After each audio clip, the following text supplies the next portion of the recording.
Regresé de mi viaje de negocios sin previo aviso. La nieve cubría el camino de entrada a casa, tan blanca que ni siquiera veía el acceso.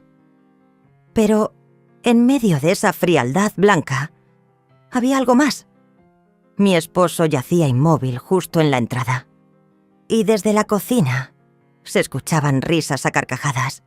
Era la voz de mi hijo, brindando con sus suegros, como si nada hubiera pasado.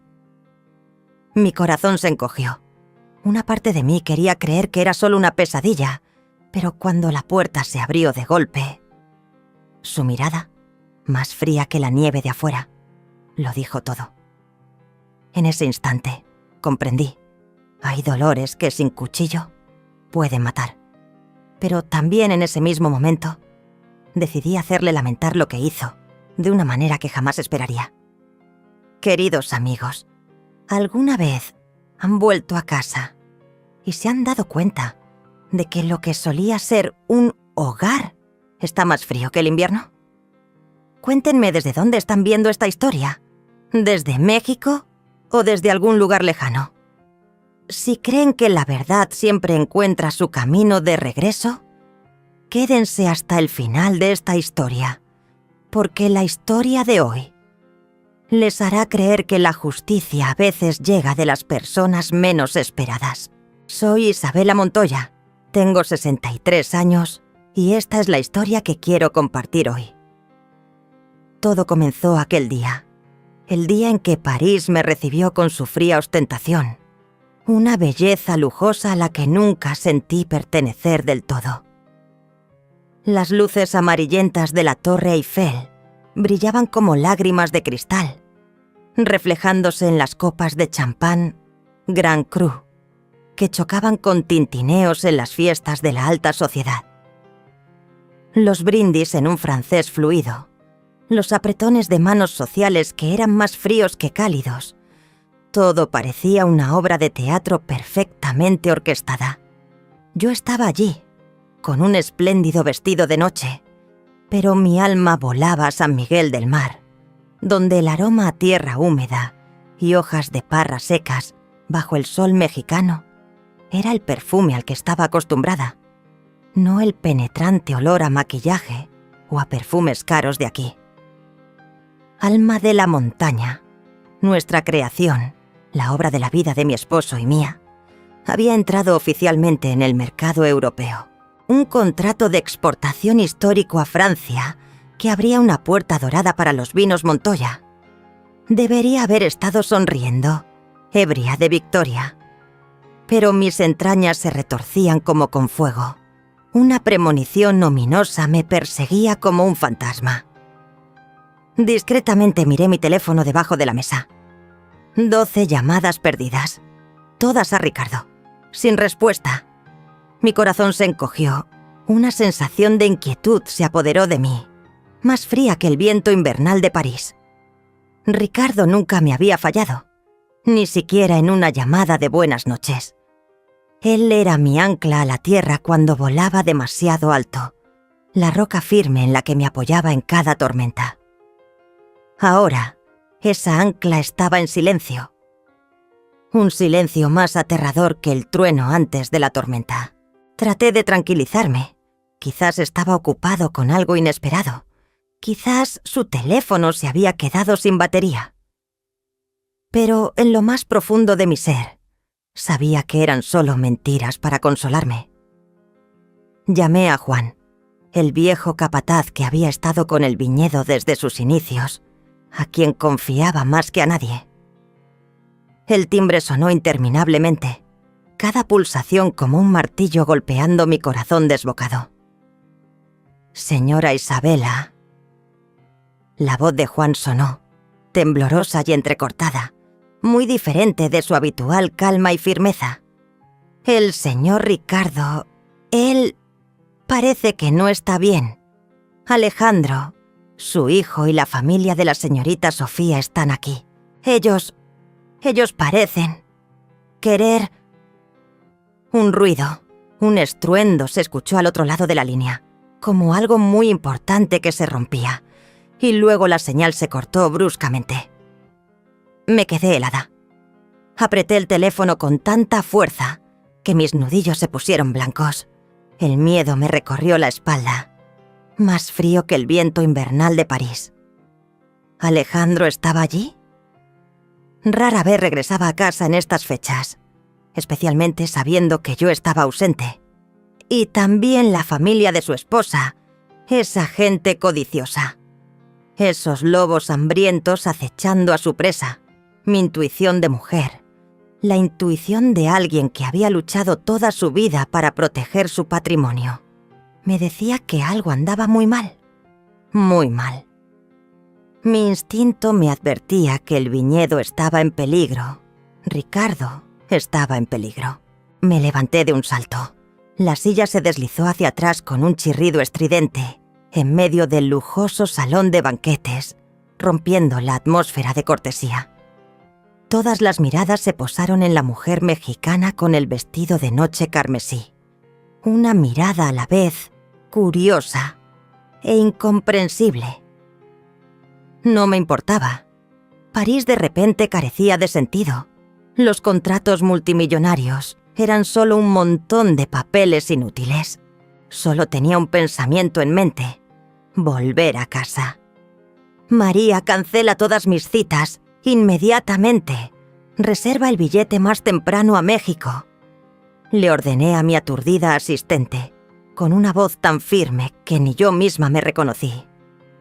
Pero, señora Montoya, mañana por la mañana tenemos una importante firma con el socio alemán y luego la rueda de prensa para anunciar la campaña. María balbuceó, tratando de recordarme mi apretada agenda. Dije inmediatamente.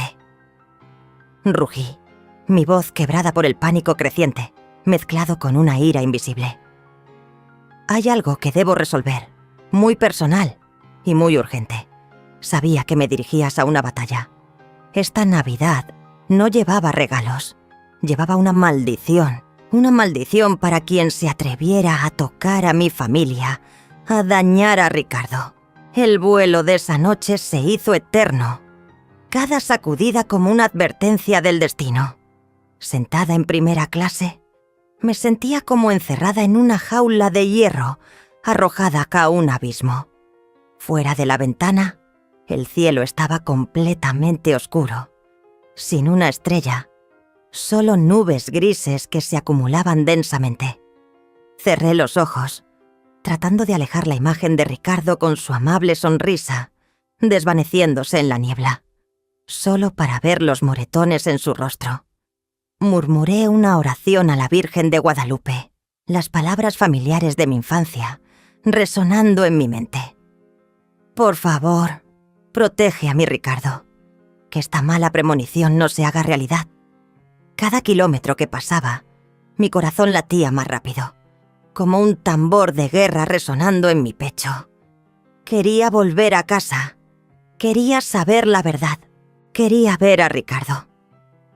El silencio de Juan y Ricardo me infundía un mal presentimiento indescriptible. Al bajar en el aeropuerto de la Ciudad de México, ya estaba completamente oscuro. Una nevada intensa y vientos inusualmente fuertes cubrían todas las carreteras de blanco, un presagio lúgubre de la naturaleza. Alquilé una camioneta potente, de gran altura, lo único que podía cruzar las resbaladizas y nevadas carreteras de montaña para llegar a San Miguel del Mar lo más rápido posible. ¡Más rápido! ¡San Miguel del Mar!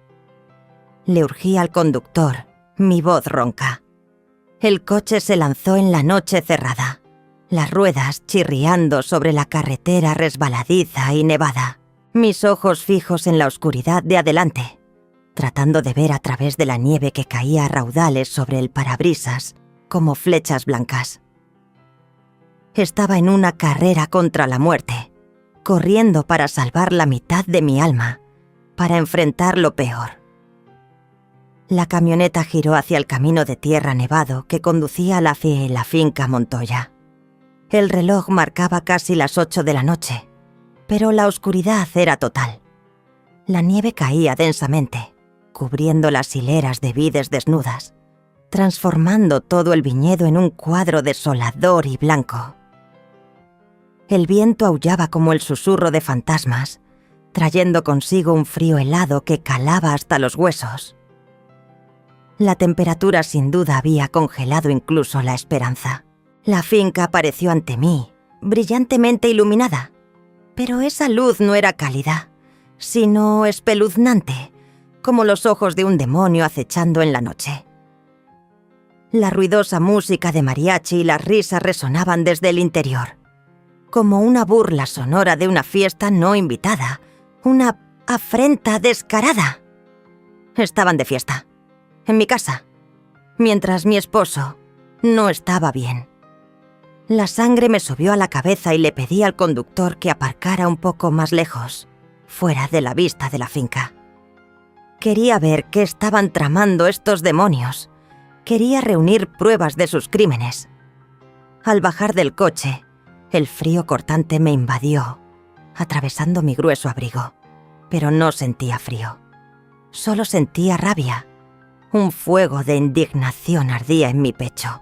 En el escalón de piedra helada que conducía a la puerta principal, mi familiar maleta roja, mi compañera inseparable en todos mis viajes, yacía abandonada. Había sido arrojada allí, cubierta de barro y nieve, el asa rota como un brazo quebrado. Al lado, una maceta de cactus ornamentales estaba destrozada, la tierra esparcida, como un símbolo de la ruina, de una familia rota. Mi corazón se encogió, como una cuerda de guitarra que acaba de romperse. Sabía que esto no era una bienvenida. Era una humillación, un desafío descarado. Un pequeño trozo de papel pegado en la maleta, garabateado. No autorizado. Subí los pesados escalones de piedra, cada paso como si pisara mi propio corazón. Y entonces lo vi. Ricardo, mi esposo, el hombre de mi vida, yacía acurrucado junto a la puerta, su cuerpo inmóvil. La mitad de su cuerpo estaba cubierto de nieve blanca, como un sudario blanco que lentamente se extendía. Su rostro estaba lívido, sus labios secos y apretados. Su respiración era débil, como un hilo frágil escapando de una vieja prenda. Solo una pequeña chispa de esperanza. Debajo de su ojo izquierdo, un moretón negro e hinchado, como la marca de una mano cruel, un golpe brutal. Una mancha oscura y seca en su sien, el rastro de la caída contra el borde del escalón de piedra helada. Mi corazón se sintió apretado por una mano helada. El mundo a mi alrededor se tambaleó. Todos los sonidos se desvanecieron. Solo el latido de mi propio corazón resonaba como un tambor fúnebre en mi pecho. Corrí hacia él. Me arrodillé a su lado, apartando la fría capa de nieve que lo cubría. Mis manos temblorosas buscaron su pulso, débil. Frenéticamente le froté las manos heladas, exhalando mi aliento cálido en sus labios amoratados. «¡Ricardo! ¡Despierta! ¡Ricardo!», grité desesperada, lágrimas calientes brotando, rodando por mis mejillas y congelándose en fríos cristales.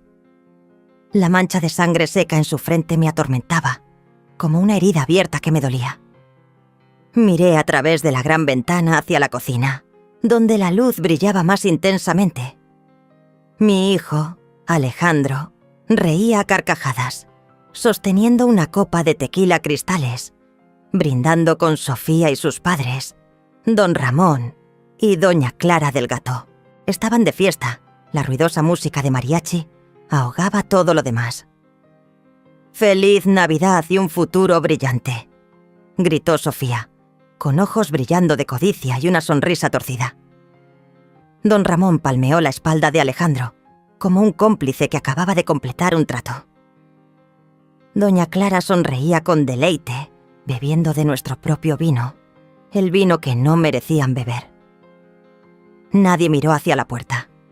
Ni una sola mirada se dirigió al hombre que moría lentamente en la nieve fría, a solo unos metros de distancia. Mi corazón se rompió y luego se congeló en una masa de acero impenetrable. Eran demonios disfrazados de personas. Me quité mi abrigo más grueso de visón y lo coloqué sobre él, tratando de transmitir el último de mi calor. Mis lágrimas calientes rodaron por mis mejillas, luego se congelaron en fríos cristales. Pero en mi corazón, un infierno se había encendido. Saqué mi teléfono y llamé a emergencias con voz ronca, cada palabra arrancada de mi garganta. «Emergencia. Finca Montoya. Inmediatamente. Hay alguien muriendo». Miré a Alejandro a través de la ventana, mi mirada tan fría como el hielo. «Alejandro, vas a pagar por esto. Te arrepentirás de cada respiración que tomes». Esa maldición, pronunciada desde lo más profundo del dolor, voló en el aire helado. Y yo sabía que no eran solo palabras vacías. En los momentos más desesperados, ¿alguna vez han sentido que deben pronunciar palabras tan fuertes para proteger lo que aman? La sala de emergencias apestaba ahí a alcohol y desinfectante, un olor frío y estéril que asustaba. El pitido constante de las máquinas contaba fríamente cada latido de la vida de Ricardo. Yo estaba sentada inmóvil en la dura silla de plástico de afuera, con las manos entrelazadas hasta que los nudillos se pusieron blancos, los ojos fijos en el cristal que me separaba del hombre de mi vida. Detrás del cristal empañado, médicos y enfermeras corrían contra el tiempo, conectándole todo tipo de tubos, cada movimiento urgente y decidido. Una sensación de impotencia y furia me invadía, queriendo desgarrar mi pecho. Hipotermia severa, infarto agudo de miocardio, conmoción cerebral leve, dijo el viejo médico con cara cansada al salir, sacudiendo la cabeza con preocupación. Tiene signos de haber sido empujado con fuerza. Si hubiéramos tardado unos minutos más, me temo que habría sido irrecuperable. Por poco lo perdí. A Ricardo. Las palabras del médico fueron como otra puñalada en mi herida. ¿Quién lo dejaría tanto tiempo en la nieve? ¿Quién? Su propio hijo. El hijo que yo había parido con dolor, que Ricardo había amado y educado toda su vida, pudo hacer algo tan atroz. En la sala de espera del hospital, mi teléfono vibró. El número de Alejandro. Apareció un mensaje. ¿Mamá ya regresó? ¡Feliz Navidad! ¿Por qué no entras? Sofía y yo te estamos esperando. Una falsedad, una desfachatez que me dio náuseas. ¿Pensó que no vería nada? ¿Pensó que podía encubrir este atroz crimen con unas pocas líneas de mensajes insignificantes? ¿Pensó que yo era una anciana ingenua, fácil de engañar? Miré fijamente el nombre «Hijo» y luego presioné el botón de rechazar, sin la menor vacilación. Esa conexión había muerto. Había sido ahogada bajo la nieve fría, junto con mi corazón. Nunca más respondería a un mensaje o llamada de ese nombre. A partir de este momento, el nombre Alejandro Montoya había muerto en la agenda de mi vida y en mi corazón. Horas más tarde, casi al amanecer, cuando los primeros y débiles rayos del sol de Navidad se asomaban por la ventana del hospital, Ricardo despertó. Me permitieron visitarlo durante 5 minutos. Yacía allí, débil, frágil como una hoja seca a punto de desprenderse de la rama. Al verme, sus ojos nublados se llenaron de lágrimas. Sus labios temblaban. Me apretó la mano, lágrimas calientes rodando por sus mejillas pálidas. Bella, nuestro hijo, él. Su voz estaba ronca, llena de dolor y asombro, como el susurro del viento a través de las viñas secas después de la tormenta, contando una historia trágica que había ocurrido en la misma noche de Navidad. Él lo contó todo, cada palabra como puñaladas en mi alma, desgarrando cada fibra del corazón de una madre. Alejandro y Sofía me obligaron a firmar papeles, transfiriendo todo el viñedo y la bodega a sus nombres. Dijeron que yo era el heredero, que tenía derecho. Despreciaron nuestras formas tradicionales, Querían convertir el viñedo en un complejo turístico de lujo, arrancando las preciosas vides viejas. Ricardo se había negado rotundamente, a pesar de sus amenazas e intimidaciones. Nunca traicionaría nuestro legado y el tuyo, Bella. En un arrebato de ira, Alejandro lo empujó con fuerza fuera de la puerta. El dolor llegó en ese momento. Mi hijo me vio caer y cerró la puerta con llave. Bella, me dejaron para que me congelara hasta morir. Tosió violentamente, con un dolor agudo en el pecho. Cada palabra le arrancaba la vida. Mi corazón se sintió atravesado por miles de trozos de hielo.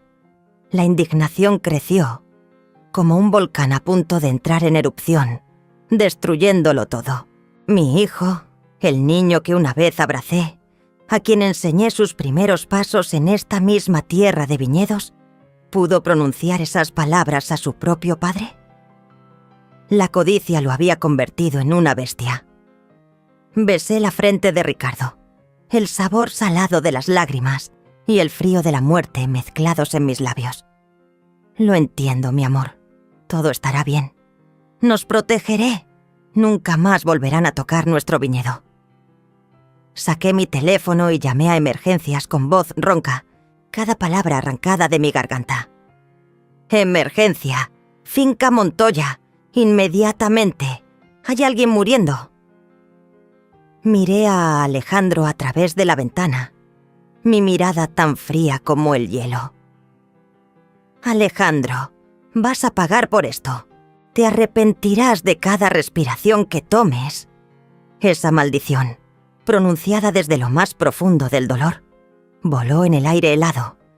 Y yo sabía que no eran solo palabras vacías. En los momentos más desesperados, alguna vez han sentido que deben pronunciar palabras tan fuertes para proteger lo que aman. Esa noche, Elena y yo trabajamos sin descanso en la pequeña habitación del hospital, donde el olor a desinfectante y el pitido de las máquinas seguían resonando. La fría luz blanca de los fluorescentes iluminaba las gruesas carpetas de archivos. Cada página en blanco, ahora llena con las frías letras de la ley. Elena tecleaba sin parar, su rostro tenso mientras yo le relataba detalladamente cada palabra de Ricardo. Sus ojos estaban rojos por la falta de sueño, pero su mirada era firme, con una genuina indignación. «Esto es un crimen, señora Bella. Los haremos pagar caro», dijo Elena con voz resuelta. La conducta de Alejandro no es solo lesiones graves intencionales, sino también abandono de un familiar en una situación de peligro mortal. Tenemos suficientes pruebas para enviarlo a prisión y procesarlo penalmente por fraude y apropiación indebida de bienes. «La prisión es demasiado fácil para él», respondí, mirando fijamente la taza de café negro frío sobre la mesa. Mis emociones ahora no eran tristeza ni miedo, sino una frialdad aterradora. Quiero que experimente la sensación de ser despojado de todo, de ser expulsado de casa como un perro sarnoso, tal como él hizo con su padre. Quiero que viva en el arrepentimiento y el vacío, sin un céntimo, sin un techo donde cobijarse. Elena tecleó sin cesar, cada golpe de tecla como un cuchillo que cortaba todos los lazos entre Alejandro y nosotros. Alejandro Montoya queda completamente desheredado. Cualquier intento de acceder a los bienes será procesado penalmente. El viñedo, la bodega, la finca y todos los bienes se transferirán al fondo fiduciario Legado Montoya. Ordené, mi voz firme, sin la menor vacilación. Ricardo será el beneficiario vitalicio, asegurando que nunca tenga que preocuparse por nada. Después, todo se destinará a fundaciones benéficas que protejan el patrimonio cultural de México y apoyen a niños necesitados, quienes realmente merecen un futuro, no codiciosos como Alejandro. Elena también añadió una cláusula que prohibía a Sasha, Alejandro y Sofía pisar el viñedo de forma permanente. el expediente para procesar a Alejandro por lesiones graves intencionales y abandono de un familiar en situación de peligro mortal también se completó. Presentaremos la demanda tan pronto como salga el sol, Bella. Nadie puede revertir esta decisión. La ley estará de nuestro lado. Elena afirmó, su voz resuelta, dándome más fuerza. Esa fatídica mañana de Navidad, el amanecer asomó, una luz débil brillando sobre la nieve blanca, pero no lo suficiente para calentar mi corazón. Regresé a la finca con Elena, el capitán Morales y 2 coches de policía. Me paré frente a la puerta del destino, con la pesada pila de documentos en la mano, cada página como una espada afilada. Era el momento de la justicia, una justicia fría e implacable. Llamé a la puerta con firmeza. El sonido resonó como un martillo, golpeando el ataúd del afecto familiar, desgarrando el silencio sepulcral de la casa. La música de mariachi se había apagado por completo. Alejandro abrió la puerta, en pijama desaliñado, con los ojos somnolientos, el rostro marcado por el cansancio de una noche de fiesta. Me vio, y luego vio al capitán Morales y a los policías de pie, solemnemente detrás. Su rostro se puso pálido, como si le hubieran echado un cubo de agua fría. «Madre, ¿qué está haciendo?». Su voz temblaba, perdida, sin rastro de su antigua arrogancia. Sofía asomó la cabeza, vio la escena y se quedó blanca como la cera. Don Ramón y doña Clara también aparecieron, paralizados en la escalera, como almas en pena. Lo miré directamente, sin expresión alguna. Mi voz era tan fría como el hielo de afuera. «Alejandro, ya no eres mi hijo. Has traicionado a tu padre y lo abandonaste a su suerte. Te he despojado de todo. Este viñedo, esta finca, este nombre Montoya, ya no son tuyos. De ahora en adelante, no tienes nada». Elena se adelantó, leyendo claramente cada cláusula legal, cada palabra como puñaladas en sus entrañas. Alejandro, Sofía y los padres del gato se quedaron helados, sin poder pronunciar palabra. Toda objeción fue engullida por la dura realidad. Sofía palideció, su mirada hostil clavada en mí, como la de una serpiente venenosa. Don Ramón agachó la cabeza y doña Clara abrazó fuertemente a su hija, como aferrándose a un sueño destrozado. El capitán Morales permanecía allí, imponente como un muro de justicia, sin la menor indulgencia. «Tienen 30 minutos para recoger sus pertenencias personales. Cualquier otro bien pertenece al fondo fiduciario», ordenó el capitán Morales. Vi a Alejandro y a la familia del gato recoger sus cosas apresuradamente. Humillados, Sofía murmuraba maldiciones, lanzándome miradas de odio. «Y una cosa más», dije, mi voz resonando por la habitación vacía. «Nunca se les permitirá acercarse a Ricardo ni a este viñedo de nuevo. Esta es la sentencia final. De ahora en adelante, el nombre Montoya nunca podrá ser pronunciado por ustedes. ¡No les pertenece!». Ni una sola lágrima rodó por mis mejillas. Solo había un vacío y un dolor sordo, como una herida profunda en mi corazón. Pero sabía que la justicia se había cumplido. El viñedo había sido salvado. Y el alma de Ricardo también. Habíamos ganado. Una victoria sangrienta. Desaparecieron del viñedo como fantasmas. Sus coches cargados de pertenencias rodando silenciosamente tras los vehículos policiales, dejando estelas negras en la nieve blanca. Mi teléfono no dejaba de sonar. Mensajes amenazantes de demandas, llamadas de súplica, ofertas de negociación de los abogados de la familia del gato. «La demandaremos. Pagará por esto», gritó un abogado por teléfono, su voz aguda y amenazante. Los bloqueé a todos. No quedaba nada que decir, ni una oportunidad. Sabía que nunca entenderían. Solo veían la pérdida, no la culpa. Juan encontró varias botellas de vino Alma de la Montaña, que habían dejado a medio beber, tiradas por la cocina, junto a platos de comida sobrantes esparcidos. «No se lo merecen», dijo con voz llena de desprecio, recogiendo una botella y a medio vaciar, el corcho ya quitado, un ligero olor a vino agrio. Me encargué personalmente de limpiar la finca. Quemé todas las viejas cortinas que Sofía había elegido, impregnadas con el olor de la codicia y la traición, el olor de las orgías sobre nuestro dolor. El fuego ardió con furia, consumiendo todo, y en esas llamas sentí como si estuviera quemando también los dolorosos recuerdos, las manchas que habían dejado. Reemplacé todo el mobiliario. Cada objeto viejo, cada aliento de ellos fue barrido, sin dejar ni una pizca de suciedad. Incluso mandé pintar algunas paredes de colores más claros. Reemplacé todo el sistema de cerraduras. Instalé cámaras de seguridad por todas partes, reforzando la valla alrededor del viñedo. «La casa debe ser purificada, Juan», dije, mi voz resonando en la casa vacía. «Debe volver a ser un hogar, el corazón del viñedo. No se permitirá que exista ningún rastro de ellos. Todo debe volver a ser puro.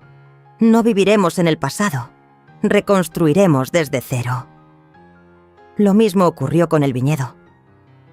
Junto con Juan y los fieles trabajadores, comencé el proceso de recuperación de las vides descuidadas. Podé las ramas secas, labré la tierra, regué con todo mi corazón, cuidando cada vid, como cuidando a un niño herido. Juan informó: «Muchas vides fueron descuidadas por Alejandro. Casi mueren, señora Bella. A ellos solo les importaba el dinero, no la tierra y el alma del vino». «Las salvaremos, Juan», dije con voz firme. «El viñedo debe ser purificado, debe renacer. Su alma debe regresar. No puede morir a manos de quienes no lo merecen.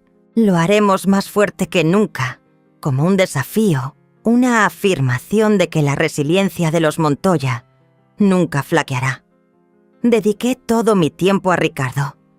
Él se recuperaba físicamente, pero el shock mental aún permanecía. A veces miraba a lo lejos como si viera el fantasma de la traición, sus ojos llenos de tristeza. Juntos paseábamos entre las verdes hileras de viñas. Él me contaba sobre nuevas variedades de uva, sobre viejos recuerdos cuando no teníamos nada, sobre los sueños que habíamos compartido desde los primeros días difíciles. Él era la única luz, la única calidez en mi vida en ese momento. Su sonrisa, aunque débil, era la medicina que curaba mis heridas, poco a poco. Juntos bebimos vino, Alma de la Montaña, sintiendo cada gota como una promesa, un recordatorio de lo que habíamos protegido y los valores que habían sido pisoteados. No nos rendiríamos. Por la noche, cuando Ricardo ya dormía profundamente, me permitía ser débil. Miraba una foto de Alejandro de niño, el hijo que una vez corría alegremente por el viñedo, con los ojos brillantes, una sonrisa radiante. El dolor de madre seguía latente, como una vieja cicatriz que sangra cada vez que cambia el tiempo. Cada vez que recordaba ese momento, recordaba al hijo que fue y ahora había perdido. «¿Fallé, Ricardo?», le pregunté una noche, con voz suave, apoyando mi cabeza en su hombro, lágrimas calientes rodando por mis mejillas. Él me apretó la mano. «Bella, nos salvaste. Alejandro eligió su propio camino. No te equivocaste. Hicimos lo correcto. Una madre no puede salvar a un hijo que quiere perderse. El camino que eligió debe recorrerlo él mismo. Y aprenderá la lección. Es la única manera de que se encuentre a sí mismo. Nunca te arrepientas. Mira hacia adelante, mi amor». Sus palabras, como un sedante, me ayudaron a encontrar un poco de paz en mi alma atormentada. No me arrepentiría. Miraría hacia adelante. Ha pasado un año desde aquella fatídica Nochebuena, la noche en que la traición casi nos arrebata a Ricardo y a la propia alma de nuestro viñedo. Un año largo y arduo he vivido en el silencio de las heridas, en el dolor latente de una madre traicionada por su hijo. Bajo mi mano, junto con la devoción de Juan y de los fieles trabajadores, el viñedo Montoya ha vuelto a florecer, más fuerte que nunca, como un testimonio viviente de nuestra resiliencia. Las vides descuidadas han revivido, exuberantes y verdes. Los racimos de uvas prometen una cosecha abundante y dulce, como la promesa de un futuro brillante. Nuestro vino, alma de la montaña, no solo ha mantenido su reputación, sino que ha ganado más premios internacionales, consolidando su posición en el mercado y convirtiéndose en un símbolo de resiliencia y calidad suprema. Ricardo ya puede caminar normalmente, paseando por el viñedo conmigo cada mañana, contando chistes, compartiendo viejos recuerdos. Pero a veces su mirada se dirige hacia el camino que lleva al pueblo con una tristeza lejana, como buscando algo perdido, una figura que alguna vez fue familiar. Aprendí a vivir con el dolor, transformándolo en fuerza, en una voluntad inquebrantable para proteger lo que quedaba, para que nadie más pudiera dañar a mi familia. La vida era tranquila, pero siempre había un vacío, una pregunta sin respuesta, como un libro con las últimas páginas sin voltear, una nota solitaria en la sinfonía de la paz. Me preguntaba, ¿se arrepentiría Alejandro alguna vez? ¿Entendería lo que había perdido? ¿O la codicia le había consumido por completo su conciencia? Elena y Juan me contaban ocasionalmente sobre Alejandro. Al principio, estas noticias se contaban con cautela, como si temieran que yo me enfureciera, que reabrieran viejas heridas. Pero poco a poco, comencé a preguntar activamente. ¿Qué hace? ¿Cómo vive? Una tarde, Juan me trajo una taza de café recién hecho, el vapor caliente subiendo en el aire fresco del otoño. Señora, Alejandro está trabajando como jornalero en una pequeña finca de café allá en Oaxaca, dijo Juan, su voz sorprendida, con un toque de incredulidad. Haciendo trabajos manuales duros que él solía despreciar, desde la recolección de café hasta el secado de los granos, la cosecha de frutas. Se dice que su vida es muy difícil. Ya no es lujosa como antes. Tiene que luchar por cada comida. No ha habido ningún contacto con nosotros, ni ha intentado demandar ni pedir dinero. Juan hizo una pausa, mirándome con cautela. Escuché a Juan, sin expresión exterior, pero por dentro se encendió una semilla de curiosidad, un rayo de esperanza tenue. Alejandro haciendo trabajo manual. ¿Alguien tan codicioso y arrogante como él soportando una vida tan dura y carente? Eso era muy diferente de su antiguo yo. No se había puesto en contacto, no había pedido dinero, no había intentado aprovecharse. Eso llamó mi atención, me hizo pensar. Una persona codiciosa no soportaría tales dificultades para siempre. Quizás las dificultades lo habían transformado en otra persona. Quizás los témpanos en su corazón se estaban derritiendo, revelando una parte de humanidad que había estado oculta. Una rama seca puede brotar de nuevo. Comencé a pensar, ¿se había calmado la tormenta? ¿O era esto solo la calma antes de otra tormenta?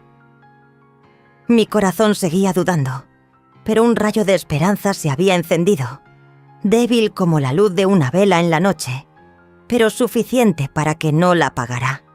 Decidí sembrar una semilla de esperanza, un primer desafío, una excusa para sondear.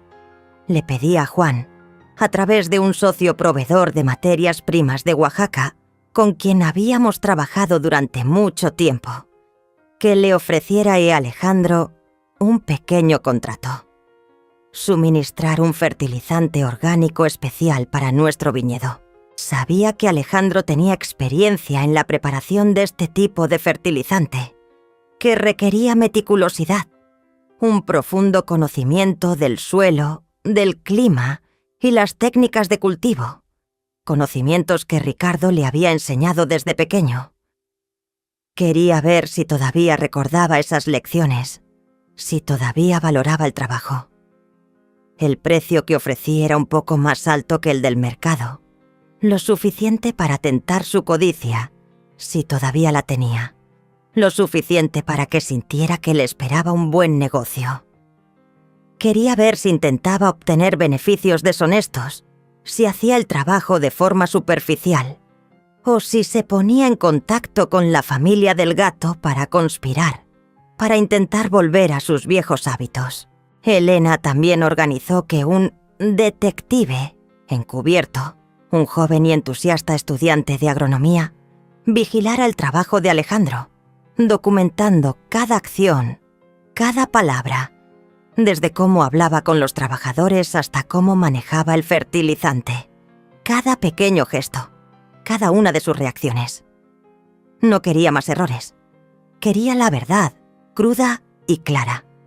No podía permitirme ser engañada de nuevo. Semanas después, Juan y el detective informaron con asombro, casi sin poder creer lo que habían presenciado. Juan se sentó frente a mí en la oficina, sosteniendo el grueso informe, con los ojos muy abiertos por la incredulidad. Señora, Alejandro ha completado el contrato a la perfección. Él mismo supervisó cada etapa de la producción del fertilizante, sin un solo error. Trabajó con cuidado, meticulosidad, como si fuera su propio trabajo. Entregó a tiempo. La calidad superó nuestras expectativas.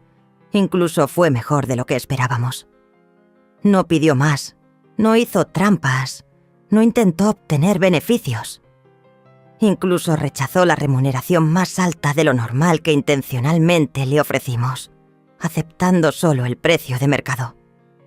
Juan hizo una pausa, suspiró y luego añadió, su voz llena de admiración. Y tampoco se puso en contacto con la familia del gato ni con Sofía. Incluso dedicó tiempo a enseñar a otros pequeños agricultores cómo hacer fertilizante orgánico con dedicación, compartiendo su experiencia sin pedir nada a cambio. Incluso rechazó los regalos de agradecimiento de los agricultores, considerando que era su deber. Miré por la ventana, la luz del sol brillando sobre las verdes vides. Una ligera sonrisa apareció en mis labios. Una tenue chispa de esperanza, como una pequeña vela en la oscuridad, se había encendido en mi corazón. Ya no era un oportunista. Eso significaba algo. Quizás estaba encontrándose a sí mismo. Una nueva semilla había germinado, de las cenizas del pasado, trayendo consigo un sabor diferente, el sabor del cambio, de la resurrección, un sabor que nunca pensé que volvería a experimentar. Una pequeña prueba no era suficiente, aunque el informe de Juan y del detective me sorprendió. Incluso me alivió un poco. Las cicatrices en mi corazón eran demasiado profundas, demasiado dolorosas para confiar plenamente en un cambio tan rápido. Sabía que la codicia no era fácil de erradicar. Quería una última gran prueba, una prueba de la integridad de Alejandro, una prueba en la que se enfrentaría a la máxima tentación. ¿Mantendría la honestidad de un viticultor, de un verdadero Montoya, o sería solo una parecida apariencia falsa para engañarme una vez más? Este era el momento decisivo. Necesitaba una prueba irrefutable, una prueba de su propio corazón, una prueba en la que pudiera confiar plenamente, sin la menor duda. Quería ver claramente su alma, ver si los valores que Ricardo y yo habíamos sembrado todavía existían en él, o si habían sido sepultados para siempre por la codicia. Contacté a don Esteban, un viejo amigo, propietario de una nueva bodega en crecimiento en Baja California. Su bodega, Sol de Baja, quería competir directamente con nosotros en el mercado de alta gama, y yo sabía que él siempre buscaba talentos para crecer. Don Esteban, bajo mi dirección, le ofreció a Alejandro un contrato lucrativo: encontrar y suministrar una variedad de uva rara y autóctona en grandes cantidades para la próxima cosecha. Este tipo de uva requería un conocimiento profundo del suelo, el clima y las técnicas de cultivo, cosas en las que yo sabía que Alejandro había sido muy bueno y le había apasionado aprender. La comisión por este contrato era suficiente para que Alejandro reconstruyera su vida y comenzara su propio proyecto, escapando de la condición de jornalero, convirtiéndose en un empresario independiente, un jefe de verdad. También arreglé para que don Esteban enfatizara el potencial de crecimiento si Alejandro lo hacía bien, pintando un futuro brillante, una oportunidad para cambiar su vida que cualquiera soñaría, como una cortina para la trampa, para que se sintiera tentado, para que se enfrentara a la elección más importante de su vida: dinero o honor, tentación o integridad. En el contrato, Elena había insertado hábilmente una pequeña cláusula, casi insignificante, perdida entre docenas de páginas complejas y llenas de jerga legal. La cláusula decía: el pago final depende de la satisfacción absoluta del propietario oculto, quien tiene derecho a modificar los términos a su antojo, incluyendo el rechazo del pago si no se cumplen los requisitos, y no tiene que pagar ninguna compensación. Todo el riesgo corre a cargo del proveedor. Además, la bodega tiene derecho a rescindir el contrato en cualquier momento si se detecta falta de honestidad en el proceso de suministro de la materia prima. A don Esteban se le instruyó que explicara que esta cláusula era para proteger a la bodega del riesgo de nuevos proveedores, aquellos que aún no tenían reputación. Pero yo sabía que era la trampa para probar la codicia y la cautela de Alejandro. Un hombre codicioso aceptaría inmediatamente, porque el dinero lo cegaba, porque solo quería ganar dinero rápidamente.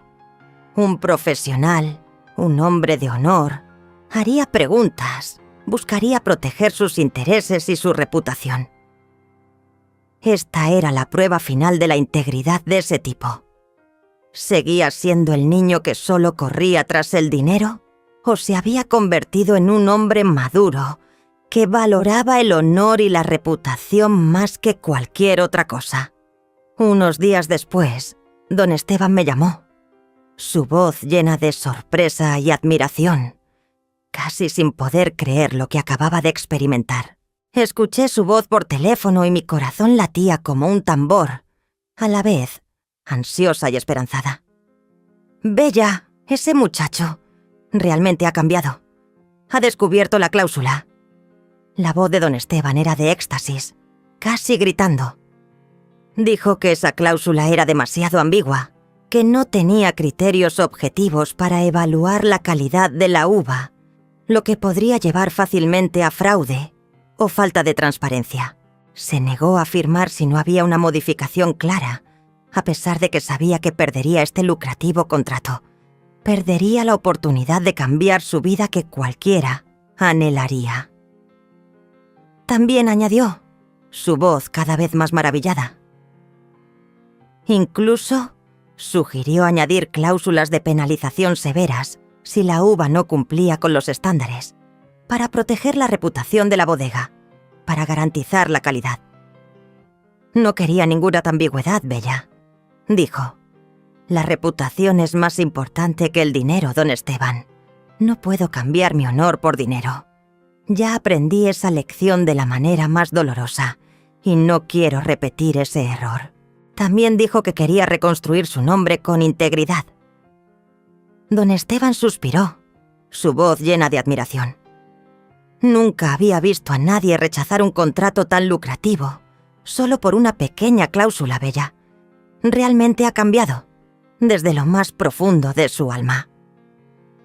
Colgué el teléfono, con una sonrisa de satisfacción, mi corazón ligero de una manera extraña, como si me hubiera quitado un peso que me había agobiado durante mucho tiempo. Alejandro había pasado la prueba. Habías aprendido a proteger sus propios intereses. Había aprendido la profesionalidad y la integridad. La codicia ya no era el amo. En su lugar estaba el honor, la reputación. Se había convertido en un hombre digno de confianza. Un hombre que valoraba el honor más que el dinero. La chispa de esperanza en mí se encendió, más fuerte que nunca, como la luz brillante del sol que disipa la niebla del pasado, iluminando un nuevo camino. Ahora era el momento de enfrentarse, no a través de intermediarios. Era hora de mirarlo a los ojos, de mirar el alma que había sido purificada, para ver si todavía quedaba el rastro del hijo que amaba, el rastro de un verdadero Montoya. 2 años después de aquella fatídica Navidad, decidí que había llegado el momento. 2 largos años de espera, de pruebas silenciosas y de tenues destellos de esperanza, que ahora culminaban con una clara afirmación. Concerté una reunión directa con Alejandro, en ningún otro lugar que no fuera mi propia oficina en la bodega Montoya, donde cada gota de sudor de Ricardo y mío había caído, donde cada botella de vino contaba una historia de amor, perseverancia y sueños ardientes, donde residía el corazón del legado de nuestra familia. Quería ver la verdad en sus ojos, sin tapujos, sin mentiras que pudieran ocultarla.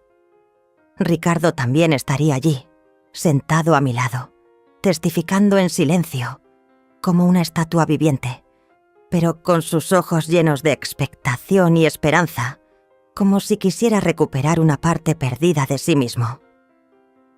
Seríamos los únicos 3 en esa habitación, enfrentando el pasado, enfrentando las heridas profundas y enfrentando un futuro incierto. La puerta de la oficina se abrió. Alejandro entró. Lo reconocí de inmediato, aunque 2 años lo habían cambiado mucho. Más delgado, con el cabello corto y ordenado, su rostro marcado por las inclemencias de la vida, las huellas de una vida de trabajo duro, de la miseria que una vez despreció. Su piel estaba curtida por el sol, sus manos callosas, ya no con la blancura y la suavidad de un joven rico.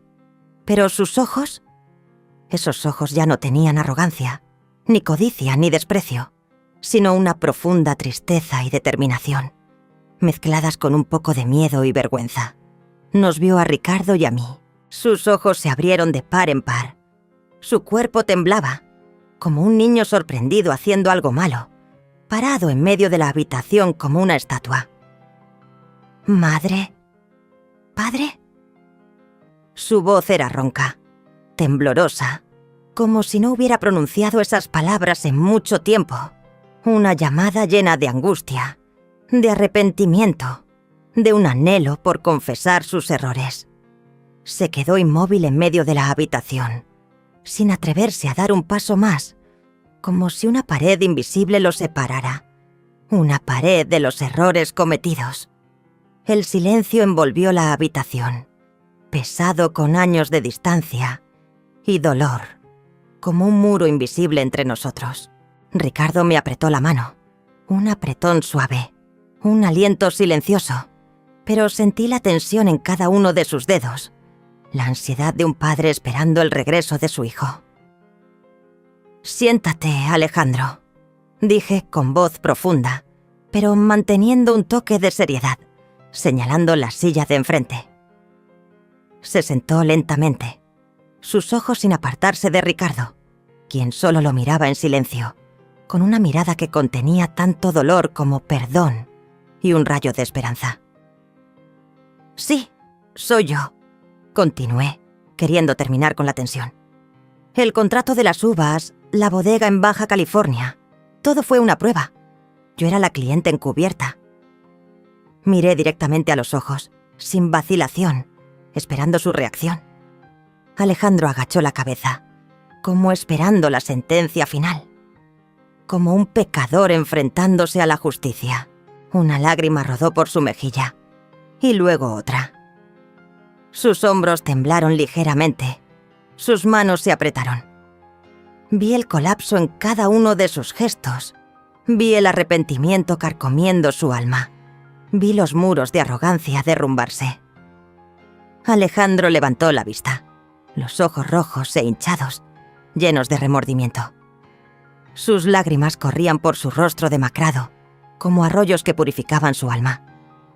Lo he entendido, madre. La codicia me convirtió en un demonio. Vi a padre caer, madre, y cerré la puerta con llave. No puedo perdonarme por eso, me perdonen o no. Lo siento, madre. Lo siento. Padre, lo siento. Su voz se quebró, ahogada. Sus disculpas desgarraban sus entrañas. Y también mi corazón. Pero esta vez eran lágrimas de liberación. Contó sobre su vida humilde en Oaxaca, trabajando incansablemente bajo el sol, cultivando café y árboles frutales. Sobre cómo Sofía lo dejó porque no soportaba la vida de privaciones, llevándose a Miguel y a la pequeña Sofía por un tiempo. Ella dijo que yo era un fracasado, sin futuro. Me dolió, pero sabía que era la consecuencia que debía enfrentar. No la culpo. Me metí yo mismo en esa situación. No quiero que Miguel y la pequeña Sofía crezcan pensando que su padre era un hombre codicioso e inhumano. Quiero que estén orgullosos de mí, de este apellido Montoya, madre. Quiero que tengan un padre digno. Sus palabras eran como un río caudaloso, arrastrando todas las cargas, pero también llevando consigo mucho dolor, mucho arrepentimiento sincero. No culpó a nadie, solo se culpó a sí mismo, una madurez que nunca pensé ver en él. Lo miré. Ya no vi al traidor de antaño, ya no vi la arrogancia y la codicia. Vi a un hombre destrozado, pero que había encontrado su verdadero ser, que había aprendido la lección más cara de la vida. En sus ojos vi la imagen de Ricardo, de los valores que habíamos construido, los valores del trabajo honesto, del honor, del amor familiar. Había cambiado, realmente.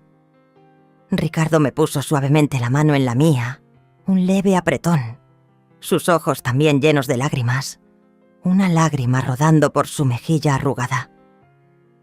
Esta relación podría salvarse, no porque yo perdonara de inmediato, sino porque él se había perdonado a sí mismo, con acciones y con un profundo arrepentimiento. Una nueva semilla se había germinado en mi corazón, trayendo consigo el sabor de la esperanza, una esperanza frágil, pero valiosa. Ahora podíamos mirar hacia adelante, hacia un camino que podría sanar, aunque sabiendo que ese camino sería largo y arduo. Dejamos que Alejandro se fuera, pero no se hizo ninguna promesa sobre el futuro. La habitación volvió a sumirse en el silencio. Solo quedábamos Ricardo y yo. La cálida luz amarilla de la lámpara de mesa iluminaba su rostro, sus ojos cálidos pero profundos, llenos de dolor y esperanza, y de las preocupaciones de un padre. Él me miró, suspiró suavemente, un suspiro cargado de reflexiones, de emociones complejas. Bella, los niños son inocentes. No podemos privarlos del amor de sus abuelos, de sus raíces, de una verdadera familia. Necesitan nuestro amor. Pero Alejandro, él debe entender que el perdón debe ganarse toda la vida. No se concede fácilmente. Debe demostrarlo. Con el tiempo, debe recorrer su propio camino de redención. Nadie puede hacerlo por él. Nosotros solo podemos darle una oportunidad. Él había aceptado mi decisión, pero su corazón seguía pesado, todavía con profundas heridas. La esperanza y el dolor se entrelazaban en la historia del padre, del esposo, como hilos enredados que debían desenredarse lentamente, poco a poco, sin prisa. Unos días después, llamé a Alejandro a la finca de nuevo, junto con Ricardo.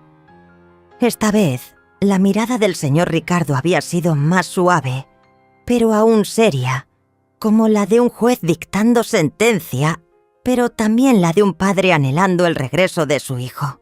La atmósfera en la habitación seguía tensa, pero había disminuido la pesadez del encuentro anterior. «Hijo, te daré una oportunidad», dije con voz profunda, pero firme, sin la menor concesión. No es un perdón total e inmediato, sino un camino hacia la reconciliación. Este camino será muy largo, requerirá tu perseverancia y sinceridad, pero debes aceptar estas condiciones, sin compromisos, sin negociaciones. Este es el único camino que puedes tomar para expiar los errores cometidos. Lo miré directamente a los ojos, queriendo que entendiera la seriedad de cada palabra que estaba a punto de pronunciar, queriendo que reconsiderara todo. Comencé a exponer las condiciones estrictas, cada cláusula como una cuchilla que cortaba todas sus ilusiones de un regreso fácil, de un perdón sin esfuerzo. Primero, sin dinero. Nunca, en ningún momento, se te permitirá mencionar dinero, herencia o bienes con tu madre o conmigo. Ese tema ha muerto para siempre. Nunca repitas los viejos errores. Debes construir tu propia vida, con tu propio esfuerzo, con tu integridad y tu honor, no dependiendo de la fortuna de tus padres. Segundo, paso a paso. El camino de la reconciliación será muy largo, requerirá una paciencia infinita. Comenzando con videollamadas con los niños, luego visitas supervisadas, breves, en un lugar neutral. Quería ver tu constancia, tu verdadero cambio desde el corazón. No solo palabras vacías.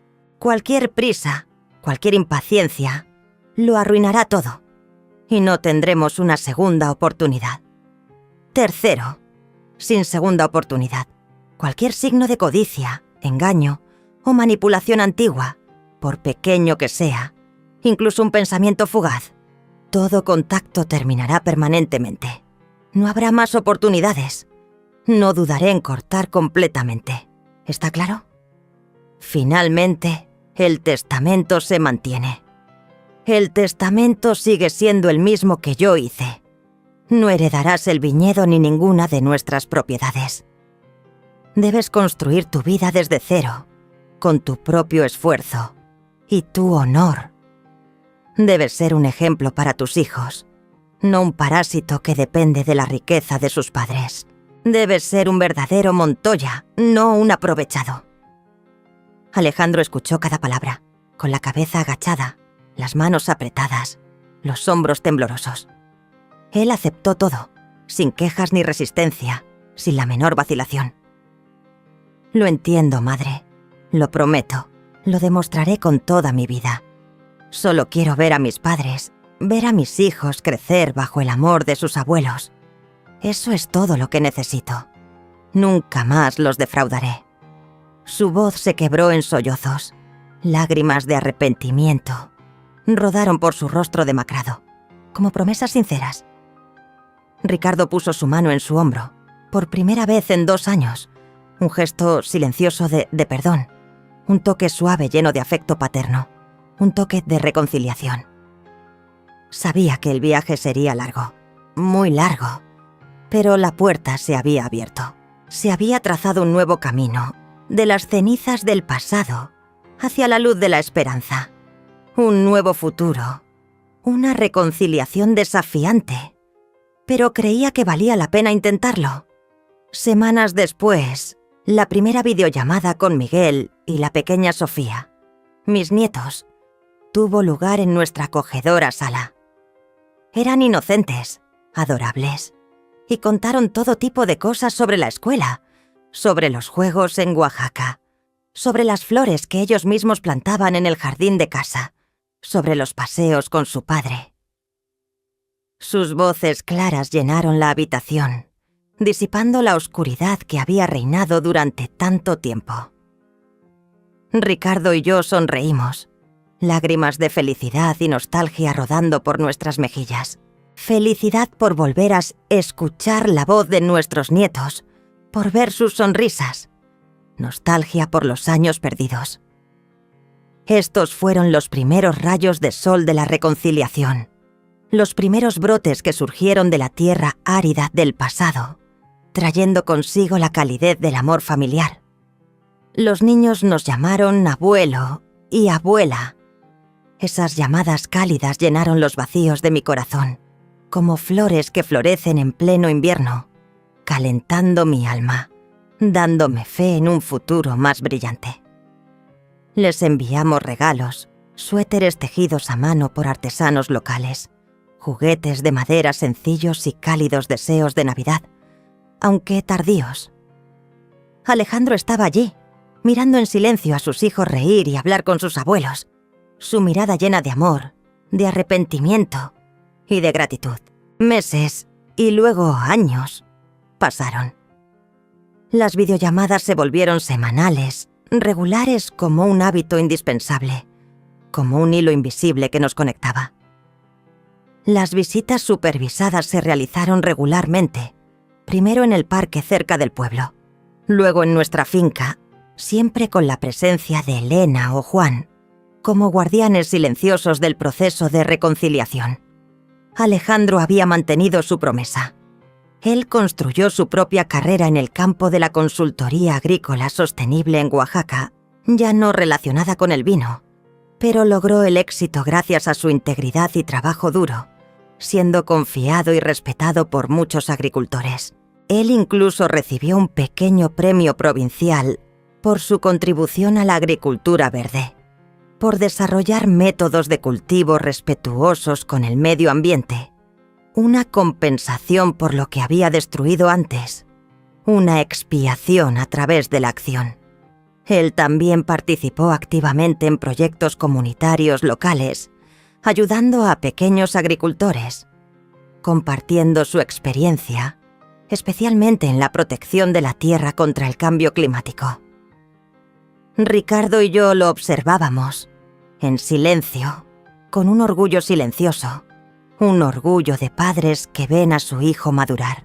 Él se había convertido en un caballero, gentil hombre, respetable en su comunidad, un hombre nuevo, que ya no dependía de la sombra de sus padres, sino que creaba su propia luz, una luz genuina, nacida del esfuerzo y el arrepentimiento. En la fiesta anual de la Vendimia Montoya, una importante celebración familiar y comunitaria, que también conmemoraba nuestro 40º aniversario de bodas de Ricardo y yo, invitamos a Alejandro y a los niños. Era la primera vez que regresaba oficialmente a la finca como invitado, no como un expulsado. Alejandro se levantó una copa de vino, alma de la montaña. Sus ojos se dirigieron a Ricardo y a mí, llenos de respeto y gratitud, y en esa mirada había un Alejandro completamente diferente, un hombre maduro y digno de confianza, un hijo que había regresado. «Padres, quiero decir unas palabras». Su voz tembló, pero con firmeza, resonando por todo el gran salón, atrayendo la atención de todos. Hace años fui cegado por la codicia, traicioné a mis propios padres y casi mato a mi padre. Tuve que pagar un precio muy alto. Tuve que vivir en el arrepentimiento y la humillación, pero sé que fue una lección necesaria. Madre no me dio dinero, no me dio un perdón fácil, pero me dio la oportunidad de convertirme en un hombre de verdad, un hombre de honor. Madre me enseñó la lección de la justicia, de la responsabilidad. Ese es un legado más valioso que cualquier viñedo. Los amo, padres.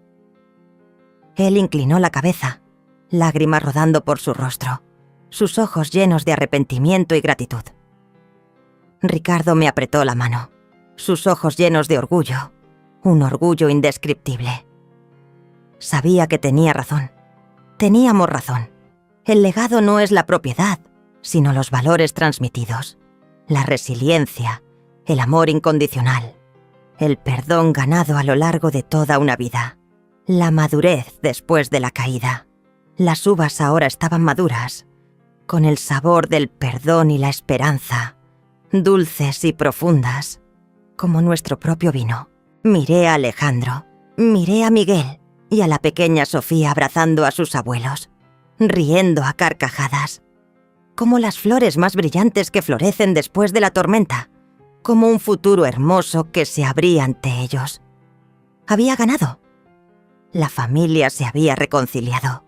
No perfecta como antes, pero más auténtica, basada en el respeto ganado, basada en los valores fundamentales reconstruidos de los escombros, de las heridas del corazón. Cuando modifiqué mi testamento por última vez, a la edad de 70 años, una pequeña parte de los bienes, 20%, se dejó a Alejandro. No porque fuera mi hijo, sino porque había demostrado un gran cambio en más de una década, porque se había ganado el nombre Montoya, porque se había convertido en un hombre de verdad. El resto se destinó al fondo fiduciario y a las organizaciones benéficas para quienes realmente lo necesitaban, para nuevos sueños. El legado Montoya no es solo vino, no son solo viñedos verdes, sino una historia de amor firme, integridad y fe en la capacidad de redención humana. Ese es el legado eterno que dejo a las generaciones futuras, grabado en cada vid, en cada corazón, en cada gota de alma de la montaña, espíritu de la montaña, resonando para siempre a través del tiempo, como una canción de resiliencia y amor incondicional. Hay heridas que parecen que nunca cicatrizarán, pero si tenemos el valor de enfrentarlas, se transformarán en la fuerza para levantarnos, para amar y creer de nuevo. Mirando hacia atrás en el camino recorrido, entendí una cosa. La justicia no solo proviene de los tribunales o de sentencias frías con sellos rojos. La verdadera justicia proviene de un corazón que sabe discernir el bien del mal, que sabe elegir el perdón en lugar del odio, que sabe defender lo que cree que es correcto, incluso cuando todo a su alrededor se derrumba. Perdí mucho, lloré hasta secarme las lágrimas, cambié una parte de mi alma.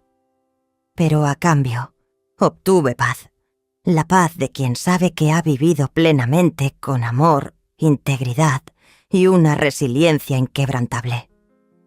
Ya no guardo rencor a Alejandro, porque ahora entiendo que a veces las personas tienen que cruzar el abismo más oscuro de su propio corazón para ver la luz. El perdón no es debilidad, es valentía. Valentía para no permitir que el odio aprisione nuestra alma. Valentía para creer que quienes se extraviaron aún pueden encontrar el camino de regreso. Quizás, en el mismo instante en que elegí soltar el odio, fue cuando realmente fui libre. Queridos amigos, cada uno de nosotros tiene su propio viñedo Montoya. Eso puede ser la familia, la fe, los sueños que alguna vez fueron traicionados, heridos. Pero si lo cultivamos con perseverancia, amor, y lo protegemos con un corazón honesto, volverá a florecer, más fuerte que nunca. Crean que, por más feroz que sea la tormenta, el sol siempre saldrá. Si esta historia les hace creer que las personas, a pesar de sus errores, merecen una oportunidad para empezar de nuevo, por favor, déjenme un comentario para compartirlo conmigo. ¿Desde dónde están viendo esta historia? ¿Desde México? ¿O desde algún lugar lejano? Realmente me gustaría saberlo. Y si creen que el amor, la fe y la justicia aún existen, no olviden hacer clic en me gusta, compartir y suscribirse al canal para que podamos seguir difundiendo historias de resiliencia, bondad y la resurrección del corazón humano.